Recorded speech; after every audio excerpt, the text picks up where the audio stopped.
చైనాలో HMPV virus కలకలం సృష్టిస్తోన్న వేళ భారత్లో ఆ వైరస్ను గుర్తించినట్లుగా తెలుస్తోంది. బెంగళూరులో 8 నెలల చిన్నారిలో ఈ వైరస్ పాజిటివ్గా తేలినట్లు జాతీయ మీడియా కథనాలు పేర్కొన్నాయి. దీనిపై కర్ణాటక ఆరోగ్య మంత్రిత్వ శాఖ స్పందించింది. రాష్ట్రంలోని ల్యాబ్లో ఈ పరీక్ష నిర్వహించలేదని తెలిపింది. ఆ రిపోర్టు ఓ ప్రైవేట్ హాస్పిటల్ నుంచి వచ్చిందని, దానిపై తమకు ఎలాంటి అనుమానాలు లేవని వెల్లడించింది. అయితే దీనిపై కేంద్ర ఆరోగ్య శాఖ నుంచి ఎలాంటి ధృవీకరణ రాలేదు. చైనాలో వెలుగు చూస్తున్న హెచ్ఎంపీవీ వైరస్ రకం చిన్నారిలో గుర్తించింది ఒకటేనా కాదా అని తెలియాల్సి ఉంది. చైనాలో హ్యూమన్ మెటానిమో వైరస్ సహా పలు శ్వాసకోశ వ్యాధులు విజృంభిస్తున్నాయన్న వార్తలతో భారత్ ఇప్పటికే అప్రమత్తమైంది. ఇటీవలే directorate general of health services అధ్యక్షతన జాయింట్ మానిటరింగ్ గ్రూప్ సమావేశం నిర్వహించింది. శీతాకాలంలో చోటు చేసుకున్న మార్పుల కారణంగానే చైనాలో ఇన్ఫ్లుయెంజా, ఆర్ఎస్వి, హెచ్ఎంపీవీ తరహా వైరస్లు వ్యాప్తి చెందుతున్నాయని జేఎంజీ తేల్చింది. భారత్లో అంత ఆందోళన చెందాల్సిన అవసరం లేదని పేర్కొంది. ముందస్తు చర్యల్లో భాగంగా ఇప్పటికే వివిధ చోట్ల ఆర్ఎస్ఏ, హెచ్ఎంపీవీ తదితర పరీక్షలు చేస్తున్నట్లు ఆరోగ్య శాఖ వెల్లడించింది. ఒకవేళ శ్వాసకోశ వ్యాధులు అనుకోకుండా పెరిగినా ఎదుర్కొనేందుకు సంసిద్ధంగా ఉన్నట్లు తెలిపింది. మోర్ డీటెయిల్స్ మా స్పెషల్ కరెస్పాండెంట్ గాలిబ్ అందిస్తారు లైవ్లో. గాలిబ్, ఏదైతే హెచ్ఎంపీవీ అనేది లేటెస్ట్గా అయితే కనుక దాదాపుగా 4 అంటున్నారు. అహ్మదాబాద్ 1, బెంగళూరులో ఫస్ట్ 2, అలాగే కోల్కతాలో కూడా ఒక పాజిటివ్ అంటున్నారు. ఓవరాల్గా అయితే కనుక ఒక్క రోజులోనే ఇన్ని కేసులు, అది స్టాక్ మార్కెట్ మీద కూడా ఎఫెక్ట్ చూపించాం. Total blood bath, Monday blues ఎలాగో ఉంటాయి. కానీ ఈ హెచ్ఎంపీవీ వైరస్ మరో కోవిడ్-19 అయ్యే అవకాశం ఉందా అన్న ఆ ఊహాగానాల నేపథ్యంలో స్టాక్ మార్కెట్ మీద ప్రభావం చూపించాం. అఫ్ కోర్స్ అది ఇప్పుడు కన్సర్న్ కాదు. కానీ ఓవరాల్గా అయితే కనుక ఇప్పటి వరకు సెంట్రల్ గవర్నమెంట్ కూడా ప్యానిక్ అవ్వాల్సిన అవసరం లేదు. అలాగే కొన్ని స్టేట్ గవర్నమెంట్స్ కూడా కొన్ని గైడ్లైన్స్ ఆల్రెడీ ప్రకటించినాయి. కర్ణాటక, మహారాష్ట్ర అండ్ ఢిల్లీ.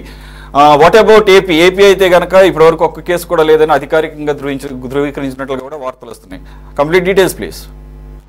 ఎస్, చైనాలో గత 4 రోజుల నుంచి కూడా హెచ్ఎంపీవీ వైరస్ కలకలం సృష్టించింది. అయితే ఈ నేపథ్యంలోనే గత వారం రోజుల నుంచి సోషల్ మీడియాలో ఇందుకు సంబంధించిన వ్యాధిపై పెద్ద ఎత్తున వీడియోలు వైరల్ అవుతున్న నేపథ్యంలో ఏపీలో ఒకసారిగా ఆంధ్రప్రదేశ్లతో పాటు భారతదేశంలో కూడా ఒకసారిగా ఆందోళన మొదలైంది.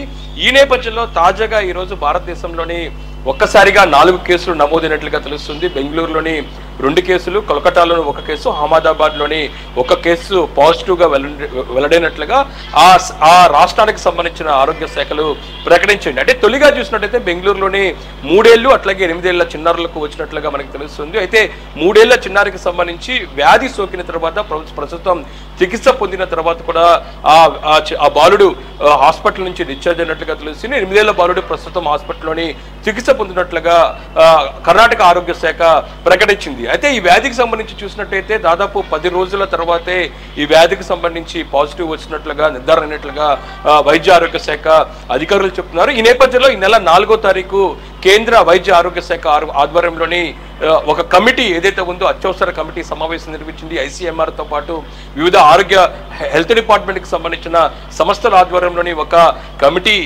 భేటీ అయింది. ఈ భేటీలోని హెచ్ఎంపీవీ వైరస్కి సంబంధించి ఆందోళన చెందాల్సిన అవసరం లేదు. అయితే ఈ వ్యాధి చిన్నారులు అట్లాగే వృద్ధులకు ఎక్కువ వచ్చే అవకాశం ఉన్నట్లుగా వైద్య ఆరోగ్య శాఖ చెబుతుంది. ఏదైతుందో ప్రజలకు ప్రధానంగా చిన్నారులతో పాటు వృద్ధులకు సంబంధించి వ్యాధి నిరోధక శక్తి చాలా తక్కువగా ఉంటుంది.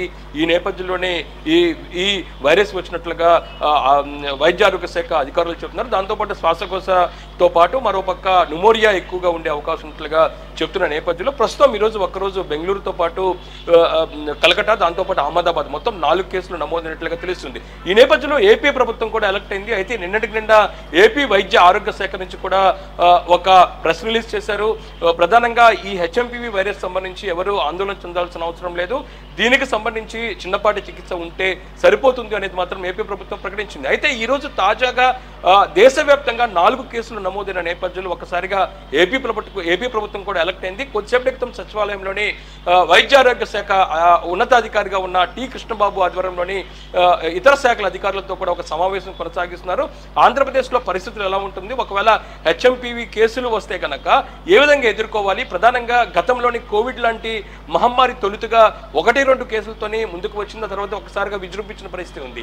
అయితే ఇది ఒక్కసారిగా వ్యాపిస్తే ఎలాంటి చర్యలు తీసుకోవాలి, జాగ్రత్తలు తీసుకోవాలనే దానిపై కూడా సీనియర్ డాక్టర్లతో కూడా ఆంధ్రప్రదేశ్ ప్రభుత్వం చర్చలు జరుపుతుంది. ప్రధానంగా ఇందుకోసం ఆంధ్రప్రదేశ్ రాష్ట్ర వ్యాప్తంగా ఉన్న గవర్నమెంట్ హాస్పిటల్లో ప్రత్యేక బెడ్లను ఏర్పాటు చేయడం, వెంటనే చిన్నారులకు ఈ వ్యాధి సోకిన వెంటనే ఏ విధంగా చికిత్స చేయాలనే దానిపై కూడా పూర్తిస్థాయి చర్యలు తీసుకునేందుకు ఏపీ ప్రభుత్వం కూడా ప్రస్తుతం అలర్ట్ అయిన పరిస్థితి స్పష్టంగా కనబడుతుంది. అయితే ఈ వ్యాధి సోకిన దాదాపు 10 నుంచి 12 రోజుల తర్వాతే పాజిటివ్గా నిర్ధారణ అవుతున్నట్లుగా మనకి సమాచారం అందుతుంది.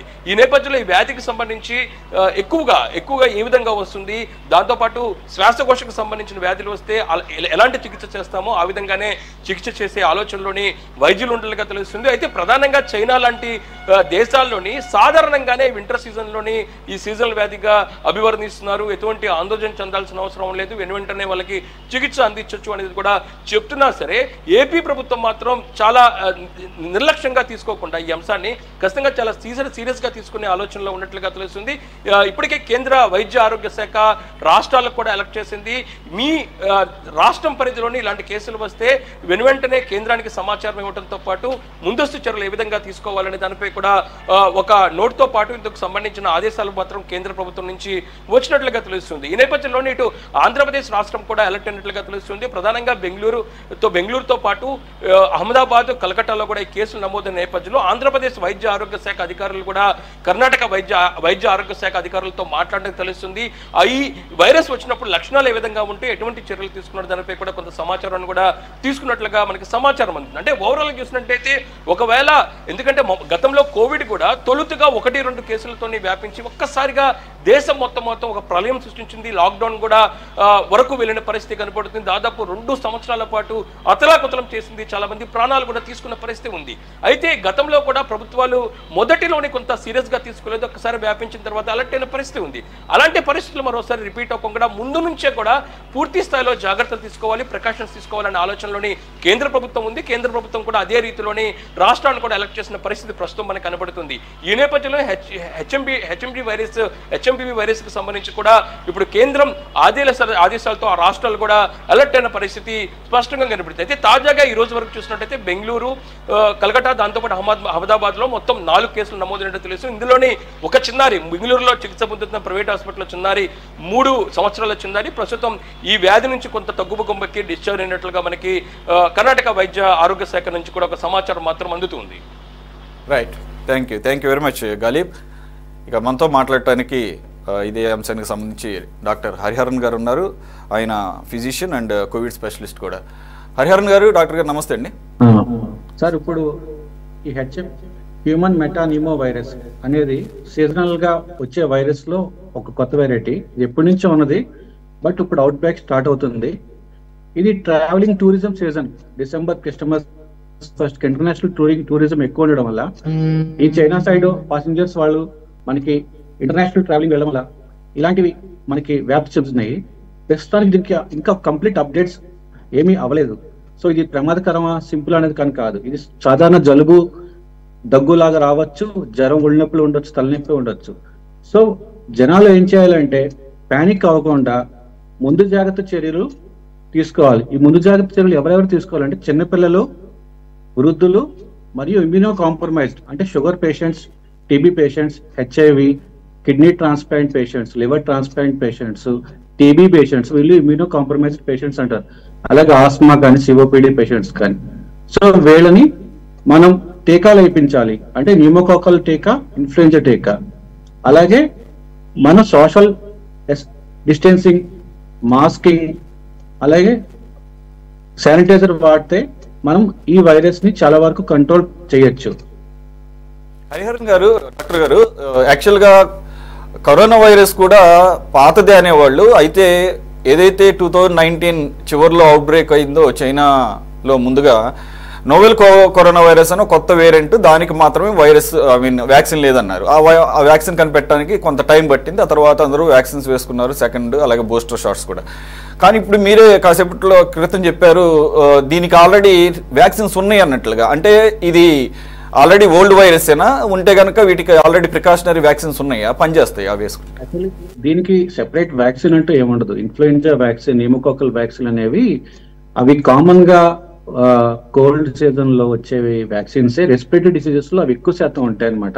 ఇవన్నీ వేరియంట్స్ లాగా వస్తాయి. ఈ మెటానిమో వైరస్ అనేది ఈసారి ఏం వేరియంట్ అనేది ఎక్కడ స్పెసిఫై చేయలేదు. సో దీనికి రెసిస్టెన్స్ పవర్ వచ్చింది. అంటే మన బాడీలో నెంబర్ ఆఫ్ వ్యాక్సిన్స్ వేసుకోవడం వల్ల యాంటీబాడీస్ పెరిగి ఏదైనా కొత్త వైరస్ వేరియంట్ వచ్చినప్పుడు ఆల్రెడీ బాడీలో ఎగ్జిస్టింగ్ వ్యాక్సిన్ వల్ల వచ్చిన యాంటీబాడీస్ వల్ల వాళ్ళకి ఇమ్యూనిటీ పెరుగుద్ది. సో ఇమ్యూనిటీ పెంచుకోవడానికి మాత్రమే మనం వ్యాక్సిన్స్ వేయించుకుంటాం. అంతేకాని గ్యారంటీగా కొత్త జబ్బు, కొత్త వైరస్ వేరియంట్ వస్తుందని మనకి ఎక్కడా ప్రూఫ్ లేదు. కాకపోతే డాక్టర్ గారు, యాక్చువల్గా నిన్నటి వరకు ఇండియాలో ఒక కేసు కూడా లేదు, కంగారు పడాల్సిన అవసరం లేదు, అలాగే ఇది పెద్ద డేంజరస్ వైరస్ కూడా కాదని చెప్పేసి అన్నటువంటి పరిస్థితిలో ఈరోజు ఒక్కరోజే ముందుగా అహ్మదాబాద్లో 2 కేసులు, తర్వాత ఒక కేసు, ముందుగా బెంగళూరులో 2 కేసులు, తర్వాత అహ్మదాబాద్, ఇప్పుడు లేటెస్ట్గా కోల్కతా అంటున్నారు.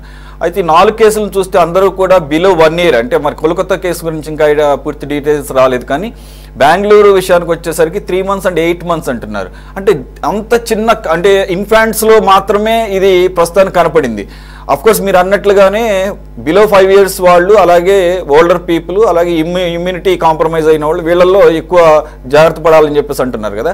మరి ఇప్పటి వరకు ఉన్న 4 రకాల కేసులు కూడా ఆల్మోస్ట్ ఫస్ట్ 3 కనుక చూసుకుంటే బిలో 1 year. అంటే ఇన్ఫాంట్స్కి ఎక్కువ వాళ్ళు వల్నరబిలిటీ ఉందని భావించవచ్చు. ఎగ్జాక్ట్లీ. ఇప్పుడు దీని జాతి నిమోవిరిడే కుటుంబం. ఇది రెస్పిరేటరీ సిన్సిషియల్ వైరస్, RSV అంటారు అనమాట. సో ఇది ఎప్పటి నుంచో రెస్పిరేటరీ సిన్సిషియల్ వైరస్ అనేది జనరల్ గా పిల్లల్ని ఎఫెక్ట్ చేసే వైరస్. ఇది అడల్ట్ కి జనరల్ గా తక్కువ మనం డిటెక్ట్ చేస్తూ ఉంటాం ఈ వైరస్ అడల్ట్ వైరస్ ఇన్ఫెక్షన్స్ లో. సో రెస్పిరేటరీ సిన్సిషియల్ వైరస్ అనేది RSV అనేది ఎక్కువ పెడియాట్రిక్ పాపులేషన్ ని దెబ్బ కొడతా ఉంటది అనమాట. అయితే అది కామన్ కోల్డ్, కామన్ ఫ్లూ మనకి వచ్చేది, ఇది చలికాలం వచ్చే దాంట్లో కూడా ఈ వైరస్ ఉండొచ్చు. సో ఇది డిఫరెంట్ వేరియంట్ రావడం వల్ల చాలా ఫాస్ట్ గా స్ప్రెడ్ అవుతాయి అనమాట. ఈ పాండమిక్స్ అంటే ఏంటంటే wide spread, tourism time, winter season, air travelling ఎక్కువ ఉంటారు కాబట్టి ఇది చాలా ఫాస్ట్ గా స్ప్రెడ్ అయ్యే వేరియంట్స్. సో ప్రతిదీ కోఫ్ కాల్డ్ అయితే కామన్ గా కాజ్ చేస్తాయి. కాకపోతే ప్రాణాంతకం కోవిడ్ లాగా అవుతుందా అనేది ఇంకా ఎర్లీ టు కామెంట్. కోవిడ్ లో కూడా జనాలు చనిపోయింది బ్లడ్ క్లాట్స్ వల్ల, ఎక్కువగా ఇమ్యూనిటీ తక్కువ వల్ల, ఈ 2 కారణాల వల్ల ఎక్కువ చనిపోయారు. కానీ కోవిడ్ 3rd wave, మనం 4th wave కానీ చూస్తుంటే ఎంత ప్రమాదకారం లేదు. ఫస్ట్ వేవ్, సెకండ్ వేవ్ మాత్రం మనకి డేంజరస్ గా ఉన్నాయి. సో ఇది too early, but be prepared గా మనం కాషన్స్ తీసుకుంటే చాలా వరకు పానిక్ అవ్వాల్సిన అవసరం లేదు. డాక్టర్ గారు, ఇక్కడ సర్ప్రైజింగ్ థింగ్ ఏంటంటే ఈ మొత్తం కేసుల్లో ఈరోజు, అంటే ఈ 3-4 కేసెస్లో వాళ్ళకి కానీ వాళ్ళ ఫ్యామిలీకి కానీ రీసెంట్ పాస్ట్లో ఎక్కడా కూడా ట్రావెల్ హిస్టరీ లేదు. అంటే బయట నుంచి ఈ వైరస్ కంట్రీలోకి ఎంటర్ అయింది అనడానికి ఇక్కడ స్ట్రైక్ డౌన్ చేసేయచ్చు అన్నట్లుగా చెప్తున్నారు డాక్టర్స్. మరి ఇంటర్నల్గానే ఈ వైరస్ ఎట్ ఏ టైం అటు చైనాలోను ఇటు ఇక్కడ కూడా ఇప్పటి వరకు లేనిది ఒకేసారి అవుట్ బ్రేక్ అవటాన్ని ఎలా చూడాలి? ఓకే, ఇప్పుడు ఒకటి మనకి ఎగ్జాక్ట్ మెటానిమో వైరస్ డిటెక్ట్ చేసే కిట్స్, అంటే కోవిడ్ యాంటిజెన్ కిట్స్ లాగా, డెంగ్యూ యాంటిజెన్ కిట్స్ లాగా ఏమి ఇండియాలో ప్రిపేర్డ్ గా లేవు. ఒకవేళ ఈ హయ్యర్ సిటీస్ ఏదైతే మెట్రోస్ అంటే బెంగళూరు, ఢిల్లీ, అహ్మదాబాద్ లాంటి ఏమన్నా వైరాలజీ టెస్టింగ్ ల్యాబొరేటరీస్ లో ఏ వైరస్ అయినా డిటెక్ట్ చేసే వైరస్ ఉంటే ఇది కామన్ కోల్డ్ వైరస్ లో ఇది ఒక రకం అంతే. దీనికి ఇప్పుడు అదే ఇటు వచ్చేసింది అనుకోవడానికి లేదు. ఏ ట్రావెలింగ్ లేకపోతే ఇక్కడ యాక్సిడెంట్ డిటెక్ట్ అయ్యి ఉండొచ్చు. ఇదే టైంలో అక్కడ పాండమిక్ లా బ్రేక్ అవుతుంది కాబట్టి జనాలు దాన్ని పానిక్ అవుతున్నారు. సో మనకి ఎగ్జాక్ట్ గా అది నిర్ధారించుకోవాలి ప్రాపర్ గా. కిట్స్ ఏ కిట్స్ వాడారు, ఎవరు టెస్ట్ చేశారు, ఎందుకంటే గవర్నమెంట్ కూడా ఇంకా స్పెసిఫై చేయలేదు. కిట్స్ అనేవి ఇప్పుడు మనకి అవైలబిలిటీ లేదు. మెటానిమో వైరస్ కిట్స్ అనేవి ఇండియాలో లేవు. ఉన్న కొన్ని virology centres hi-fi metro cities లో ఉన్న ల్యాబ్స్ లోనే దాన్ని డిటెక్ట్ చేస్తారు. అది కామన్ కోల్డ్ అనేది, అంటే మామూలు జలుబు అనేది వింటర్ లో దాదాపు 40 రకాల వైరస్లు ఉండొచ్చు. ఇందులో కరోనా వైరస్ ఒకటి, ఈ మెటానిమో వైరస్ ఒకటి. ఇవి కొన్నిసార్లు మాత్రమే కొత్త వేరియంట్ వచ్చినప్పుడు ప్రాణాంతకం అవుతాయి అనమాట. సో అలా యాక్సిడెంటల్ గా యాంటిజెన్ లో పిల్లలకు టెస్ట్ చేసినప్పుడు వాళ్ళు కోల్డ్ కాఫ్ తో వెళ్ళిన పేషెంట్స్ పిల్లలు డిటెక్ట్ చేసింది ఇది మెటానిమో. ఎందుకంటే ఆ డాక్టర్స్ బై సస్పెషన్ చేస్తుంటారు. అది ఇంకా మెటానిమో వైరస్ అని దాన్ని లేబుల్ చేసి దాన్ని బయటికి అందరికి పబ్లిసిటీ ఇచ్చారు. బట్ చూస్తే మనకి 4 babies కిడ్స్ కూడా మనకి సేఫ్ గానే ఉన్నారు. సో ఏంటంటే ప్రస్తుతానికి ఇంకా too early to comment. So ఇది జస్ట్ పానిక్ అయ్యే పబ్లిసిటీ అవుతుందా, రియల్ గా పాండమిక్ థ్రెటనింగ్ పాండమిక్ వస్తుందా అనేది it is too early to comment. Same opinion sir. I mean doctor గారు, యాక్చువల్గా 2001లో ఇది ఫస్ట్ టైం డిటెక్ట్ చేశారంటున్నారు. మీరు చెప్పిన దాని ప్రకారంగా ఇక్కడ సింక్ అవుతుంది. హెచ్ఎంపీవీ అనేది ఆల్రెడీ ఉంది, కాకపోతే ప్రస్తుతం చైనాలో అవుట్ బ్రేక్ అయింది కాబట్టి డౌట్ వచ్చి డాక్టర్స్ స్పెసిఫిక్గా హెచ్ఎంపీవీ వైరస్ డిటెక్షన్ కోసం పంపించారు కాబట్టి అంతే. ఇంతకు ముందు కూడా ఉండుంటాయి, కానీ ఎవరు మనం చెక్ చేయించుకోలేదు, చెక్ చేయించుకోవాల్సిన అవసరం పడలేదు, ఆ రకమైనటువంటి ఇన్ఫర్మేషన్ మనకు లేదు, అంతేనంటారు సార్? అంతే తప్పకుండా. కాంటాక్ట్ హిస్టరీ లేకుండా, ట్రావెల్ హిస్టరీ లేకుండా ఈ వైరస్ ఉండప్పుడు ఆ కిడ్స్ లో అది పాజిటివ్ అని అంటే వాళ్ళ ఇంట్లో వాళ్ళకి ఎవరికైనా ఉండాలి, వాళ్ళ నైబర్స్ డిటెక్ట్ చేయాలి. ఇప్పుడు గవర్నమెంట్ ఆ ఏరియా మొత్తం జల్లీడు పట్టి ఐసోలేట్ చేసుకుని అందులో చుట్టుపక్కల అందరు నైబర్స్, రిలేటివ్స్, హాస్పిటల్ విజిటర్స్ అందరినీ టెస్ట్ చేస్తే ఇంకెవరికైనా ఉందా, సో దానివల్ల స్ప్రెడ్ అవుతుందా అనేది మనకు తెలుసుద్ది. ఆ స్ప్రెడ్ ఎవరైతే ఈ పిల్లలకి అంటించిన వ్యక్తి ట్రావెలింగ్ చేసి ఉండొచ్చు చైనీస్ సైడ్ నుంచి, సో అలా మన కాంటాక్ట్ ట్రేసింగ్ అనేది స్టార్ట్ చేయాలి. ఇప్పటి నుంచి కాంటాక్ట్ ట్రేసింగ్ స్టార్ట్ చేయకపోతే ఆ పర్సన్ ప్రాపర్ ప్రికాషన్స్ లేకుండా, అంటే మాస్క్ లేకుండా, శానిటైజేషన్ లేకుండా, సోషల్ ఐసోలేషన్ లేకుండా అతను ఫ్రీగా పబ్లిక్ లో తిరుగుతూ ఉంటే ఇది ఇంకా ఫాస్ట్ గా స్ప్రెడ్ అవుద్ది. ఎస్పెషల్లీ మెట్రో సిటీస్ లో ఎక్కువ ఇంటర్నేషనల్ ఫ్లైట్స్, మెట్రో ట్రైన్స్ ఉంటాయి కాబట్టి హ్యూజ్ పాపులేషన్ వల్ల చాలా ఫాస్ట్ గా స్ప్రెడ్ అవుద్ది. సో గవర్నమెంట్ ఫాస్ట్ గా airports, international airports, metro trains ఉన్న చోట కాంటాక్ట్ ట్రేసింగ్ చేయడం, కొంతమంది ఇన్ఫ్రారెడ్ థర్మోమీటర్స్ యూజ్ చేసి స్కాన్ చేస్తా ఉంటే అది మనం ఇమీడియట్ గా డిటెక్ట్ చేయొచ్చు. అలాగే మనం ఇది బ్రేక్అవుట్ ని మనం ముందే ఆపచ్చు. ఇకపోతే డాక్టర్ గారు, coming to dos and don'ts, already central government కానీ కొన్ని స్టేట్ గవర్నమెంట్ కొన్ని గైడ్ లైన్స్ అయితే రిలీజ్ చేసిన, ఆ గైడ్ లైన్స్ కూడా almost COVID-19 guidelines follow అయితే సరిపోతుంది అంటారు. Anything more you want to add? I mean, apart from those do's and don'ts, like do's and don'ts ఏమేం చేస్తే బాగుంటుంది? COVID-19 లాగా అన్ని ఫాలో అవ్వాల్సిందేమా? Oh exactly, dos and don'ts same as COVID. Dos ఏంటంటే ఎక్స్ట్రా హైడ్రేషన్, ఎక్కువ fruits తినడం, ఎక్కువ డ్రై ఫ్రూట్స్ తినడం, ఇమ్యూనిటీ పెంచుకునే విధంగా విటమిన్స్, అంటే అన్ని ఫ్రూట్స్ న్యాచురల్ గా పెంచుకోండి. తర్వాత న్యాచురల్ గా వ్యాక్సిన్స్ తీసుకోండి. Target population paediatric, adult and immunocompromised patients. Mask వేసుకోండి, సోషల్ ఐసోలేషన్ ఫామ్ చేసుకోండి, శానిటైజర్ వాడండి. ఇవి వాడితే ఏం ప్రమాదం ఉండదు. ఇంకా డోంట్స్ అంటే ఒక రిస్క్ ట్రావెలింగ్ అర్జెంట్ అయితే కానీ మనం ఆ చైనీస్ సైడ్ కానీ వేరే ఎక్కడ అవుట్ బ్రేక్స్ అవుతున్నప్పుడు ట్రావెలింగ్ ఉంటే కనుక పోస్ట్ పోన్ చేసి, కొంతమంది ఎంప్లాయ్మెంట్, కొంతమంది టూరిజం లాగా ఉంటారు. సో డోంట్స్ ఏంటంటే ఇప్పుడు ట్రావెలింగ్ ఎక్కడైతే అవుట్ బ్రేక్స్ వస్తున్నాయి అంటున్నారో అటువైపు వెళ్లకుండా కొంచెం డిలే ఆఫ్ ట్రావెలింగ్ చేసుకుంటే మంచిది, అంతే. లేకపోతే ఇవి కూడా అంటున్నారు same as like no handshakes, అలాగే రిపీటెడ్గా హ్యాండ్ కర్చీఫ్స్ సేమ్ వాడటం అట్లా కాకుండా శానిటైజర్స్, ఫ్రీక్వెంట్ హ్యాండ్ వాషింగ్ అంటున్నారు. ఇక same almost like COVID-19 precautionary methods అంటున్నారు. Exactly sir. జాయినింగ్ డాక్టర్ గారు, ఇది మొత్తానికైతే చైనాలో అవుట్ బ్రేక్ అయినటువంటి HMPV, the name itself says human metapneumovirus. Pneumo అనేదే అక్కడ అంటే అది శ్వాసకోశ సంబంధించినటువంటి వైరస్ కాబట్టి ఆ రకమైన నేమ్ కూడా సజెస్ట్ చేస్తుంది. ఈ హెచ్ఎంపీవీ వైరస్ చైనాలో అవుట్ బ్రేక్ అయిందన్నారు, కానీ దానివల్ల ఇటువంటి ప్రాణాంతకమైనటువంటి వైరస్ కాదని చెప్పేసి అంటున్నారు. అలాగే ఇండియాలో నిన్నటి వరకు లేకపోయినా ఈరోజు ఒకేసారి 4 కేసులు, మొత్తం కూడా అన్ని కేసులు కూడా ఇన్ఫాంట్స్లోనే ఉన్నాయి, అంటే సంవత్సరానికి లోపులోనే. మనం గనక తీసుకుంటే అహ్మదాబాద్లో కూడా నెలల ఇన్ఫాంట్కి వచ్చింది. అలాగే ముందుగా బెంగళూరులో 3 నెలలు, అలాగే 8 నెలల ఇన్ఫాంట్కి హెచ్ఎంపీవీ వైరస్ సోకినట్టుగా తెలుస్తుంది. అయితే వాళ్ళిద్దరిలో కూడా ఒకరిని డిశ్చార్జ్ చేశారంటున్నారు, ఎటువంటి ఇబ్బంది లేదు. సో ఇది వాళ్ళ స్పెషల్ హెల్త్ డిస్కషన్.